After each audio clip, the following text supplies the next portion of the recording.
Welcome back, everybody, to the OPT Network. Isn't it really good to get to know our leaders, our business owners in the community on a deeper level? Well, Randy Wiggins is our guest this morning, State Farm. What do you attribute to being a staple in this community? Well, I think, again, it's getting up every day and trying to do the best you can. And I haven't always done the best I could. I mean, there was a time I went through divorce about 10 years ago. You know, I got in the weeds there for a while, and it was a difficult, rough patch in my life. And that's how I began going to Journey Church. Okay. And that was that changed you? It did, and that has an interesting story. I got up one Sunday morning to go fishing with my brother. I called him and I said, "What do you think?" And he said, "Well, it's a little nasty, but if you want to go, we'll go. If you don't want to go, we won't go." And I said, "Tell you what, let me go home and we'll sleep a little longer. After lunch, weather breaks, I'll come get you. We'll go to the camp and we'll go fishing." He said, "Okay." So I turn around at 28. I come back. I have to turn. I'm living over there in front of Journey. I have to turn on the road structure. It goes right in front of Pierce Road, turns right in front of Journey Church.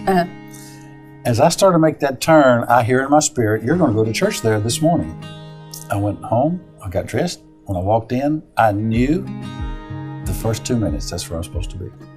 That day, I sat down in the back pew, like I would normally do, like most people, just kind of surveying the territory, you know, what's this going to be like. He came back. I realized he was just standing right next to me. He said, "Come on, I want you to come sit on my pew." And so I went up there, and all of a sudden, it was like no one else was in that church but me. And that message was just for me. And tears started going down my face. And for 3 Sundays, it was like that. And then I started going to a small group.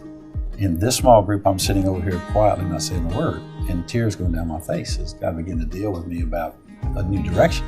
Pastor James Greer is phenomenal at men's issues, at seeing men, understanding the importance of having godly men, having people who are willing to do the right things and stay under God's umbrella and try to work the right way.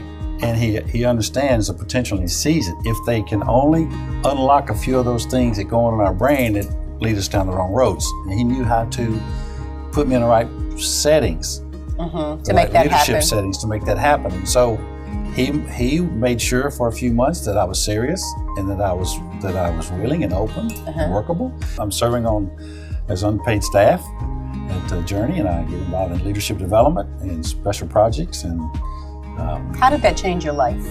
At that crossroads where you had been divorced, you know, you're out, you know, into really a new life. How does that moment, that seminal moment, change your life? Your focus begins to shift toward purpose.